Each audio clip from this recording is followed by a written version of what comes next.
नमस्कार दोस्तों, कैसे हैं आप लोग। उम्मीद करता हूँ खुश होंगे, मज़े में होंगे।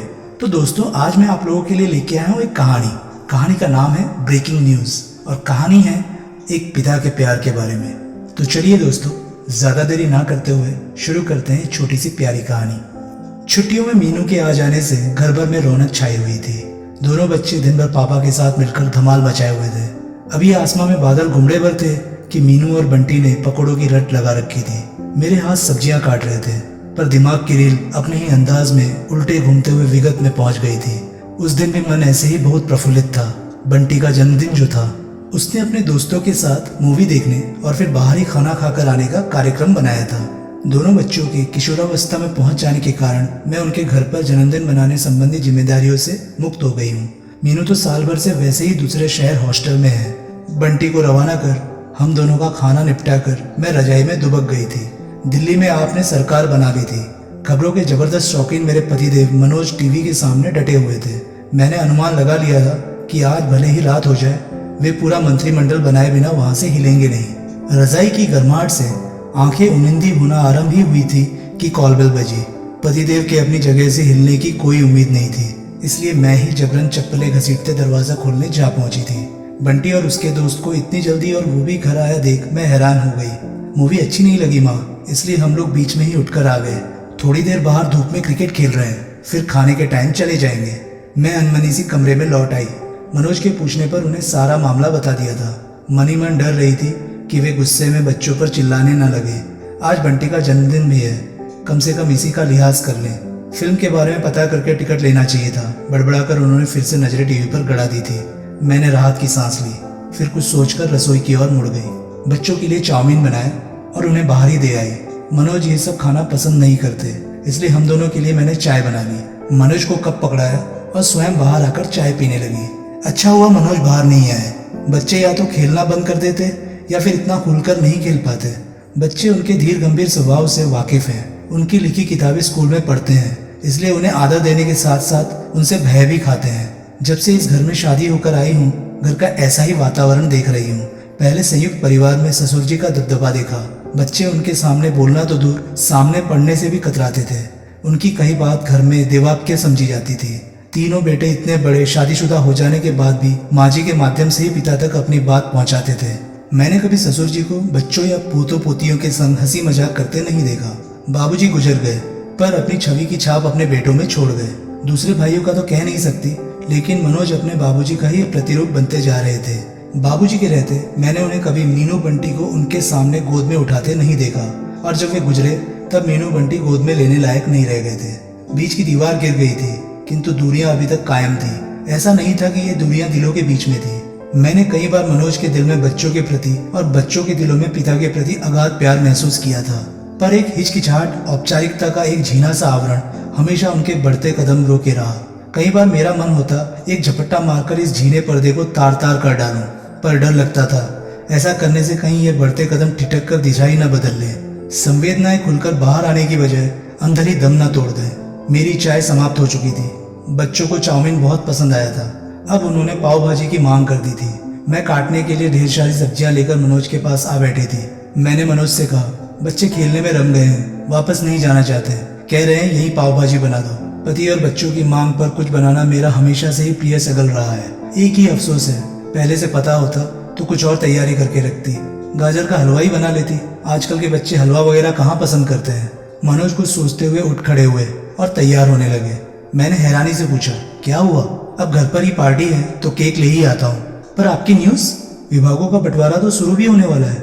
मुझे कौन सा विभाग मिल रहा है? फिर ये खबरें तो दिन में 10 बार आती है, पर बंटी का जन्मदिन तो साल में एक ही बार आता है ना। मनोज निकले ही थे कि बंटी दौड़ता हुआ अंदर आया। माँ, पापा कहाँ चले गए? उसकी नजरें टीवी पर थी। तुम्हारे लिए केक लेने। पर अभी तो उनकी न्यूज़ जरूर आपने भेजा होगा। नहीं, मैंने नहीं भेजा। मैंने मनोज के सब्जियों के त्यों दोहरा दिए। हाँ, इस दोहराव में अनायास ही गर्व का पुट आ गया था। पाव भाजी लगभग तैयार हो चुकी थी कि सामान से लदे फदे मनोज आ पहुंचे। बच्चे खेलना छोड़कर गाड़ी से एक पैकेट लेकर अंदर आने लगे। बड़ा सा chocolate cake, Swiss roll, wafers, Coke, chocolates. Table पर खाने पीने की चीजों की ढेर लग गई थी। आप तो सिर्फ केक लेने गए थे, इतना सब क्या ले आए? मैं खुशी से अभिभूत थी। और ये चॉकलेट्स? बच्चों को रिटर्न गिफ्ट नहीं दोगी? पार्टी का रंग जम गया था। सब ने छक्कर खाया। तुम लोगों ने म्यूजिक चलाकर डांस तो किया ही नहीं, लग ही नहीं रहा जवानों की पार्टी चल रही है। मनोज बोले तो सभी चौंक कर उन्हें देखने लगे। अंकल लेट हो जाएंगे, हमें वापस घर भी जाना है। चिंता मत करो, मैं छोड़ दूंगा सबको।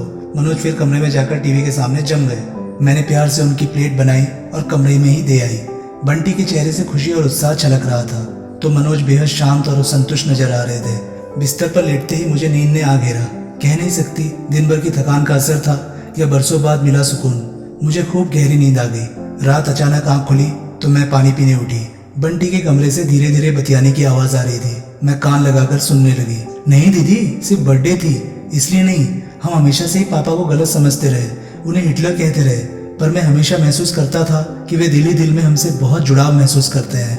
पता नहीं ऊपर से क्यों इतना कठोर और दूर दूर बने रहते हैं। विशेषतः आपके हॉस्टल चले जाने के बाद तो मैंने उन्हें कई बार कमजोर पड़ते देखा है। वे बहाने से आपके कमरे में जाते हैं, आपकी चीजों को छूते हैं और फिर विकल होकर झटके से बाहर निकल आते हैं। मैं आगे नहीं सुन सकी। आंसुओं का सैलाब बाहर उमड़ने को व्याकुल हो उठा था। मैं दबे पांव आकर रजाई में घुस गई। रोकते रोकते भी एक सिसकी निकल ही गई। बच्चों को फोन पर बात करते सुनकर आ रही हो? मनोज का ठंडा स्वर गूंजा तो मैं बुरी तरह चौंक उठी थी। आप जाग रहे हैं? मैंने दोनों को पहले भी फोन पर इस तरह की बातें करते सुना है।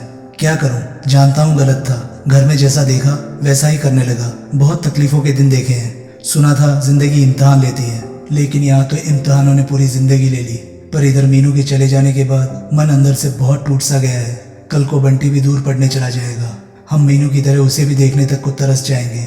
समय ऐसी गाड़ी है जिसमें न ब्रेक होता है न रिवर्स गियर। इसलिए सोचता हूँ जब तक पास में है जी भरकर दुलार लूं, ताकि फिर दिल में वैसी कसक न रह जाए जैसी मीनू को लेकर बार बार उठती है। जिंदगी में हारना तब अच्छा लगता है जब लड़ाई अपनों से हो, और जीतना तब अच्छा लगता है जब लड़ाई अपने आप से हो। मैं समझ गया हूँ कि पानी को कसकर पकड़ूंगा तो वो हाथ से छूट जाएगा, और बहने दूंगा तो वो अपना रास्ता खुद बना लेगा। मैं अंदर तक भीग गई थी।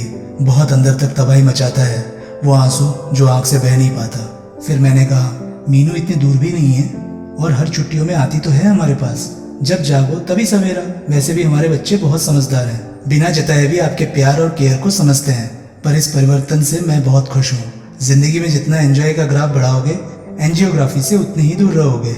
हमारी आंखें इसलिए तो सामने की ओर होती हैं क्योंकि जिंदगी में पीछे मुड़कर देखने से ज्यादा महत्वपूर्ण है आगे देखना। लोहा नरम होकर औजार बन जाता है, सोना नरम होकर जेवर बन जाता है, मिट्टी नरम होकर खेत बन जाती है, आटा नरम होकर रोटी बन जाता है। इंसान भी नरम हो जाए तो लोगों के दिलों में अपनी जगह बना लेता है। मैं भविष्य को लेकर बेहद आशान्वित हो उठी थी।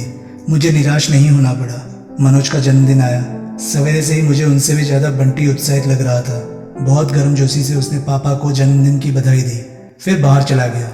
लौटा तो उसके हाथ में मनोज की मनपसंद शुगर फ्री मिठाई और एक न्यूज मैगजीन का नवीनतम अंक था। पापा, मैंने आपके नाम से मैगजीन का 2 साल का सब्सक्रिप्शन करा दिया है। अब आपकी मनपसंद पत्रिका आपको घर बैठे समय पर उपलब्ध हो जाएगी। बाप बेटा खुशी खुशी डायरी के फंक्शन देखने लगे। तभी घंटी बजी तो वो लपक कर बाहर भागा।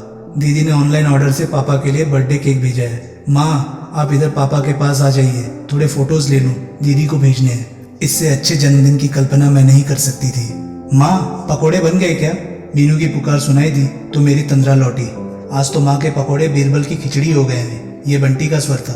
ओह, कढ़ाई में पकोड़े तो एकदम करारे हो चुके हैं। बच्चे नहीं चिल्लाते तो जल ही जाते। मैं न जाने कितनी देर से ख्यालों की दुनिया में खोई हुई थी। प्लेट में पकोड़े निकालकर मैं बाहर लेकर आई तो बाहर का दृश्य देखने लायक था। टीवी के सामने सोफे पर तीनों अधपसरे से बैठे थे। मनोज के एक तरफ मीनू तो दूसरी तरफ बंटी चिपका हुआ था। बीच में बैठे मनोज हाथ में रिमोट थामे न केवल टीवी चैनल्स बल्कि दोनों बच्चों को भी कंट्रोल करने का प्रयास कर रहे थे। बंटी को क्रिकेट मैच देखना था तो मीनू को dance reality show. Manoj break के हिसाब से बारी बारी से बदलकर दोनों की पसंद का प्रोग्राम चला रहे थे। ये क्या, आप तो इन्हीं की पसंद के प्रोग्राम चलाए जा रहे हैं। आप न्यूज नहीं देखेंगे? मनोज कुछ जवाब दे इससे पूर्व बंटी उठ खड़ा हुआ। सामने रखे अखबार को गोल गोल मोड़कर उसने माइक बनाया और मुंह के आगे लगाते हुए गंभीर मुद्रा में घोषणा करने लगा, आज की ब्रेकिंग न्यूज, पापा बदल गए हैं। इसके साथ ही तीनों मुंह फाड़कर जोर जोर से हंसने लगे। मैंने मौके का फायदा उठाया और एक एक पकोड़ा तीनों के मुंह में ठूस दिया। तो दोस्तों, ये थी कहानी ब्रेकिंग न्यूज। आपको कैसी लगी कमेंट सेक्शन में लिखकर मुझे जरूर बताइएगा। और हाँ, अगर आपको मेरे वीडियोस थोड़े भी पसंद आ रहे हो तो उन्हें लाइक कीजिएगा और चैनल को सब्सक्राइब कीजिएगा। मैं मिलता हूँ अब आपसे अगली वीडियो में। तब तक के लिए गुड नाइट, नमस्कार। सेफ रहिए, खुश रहिए, मजे करिए।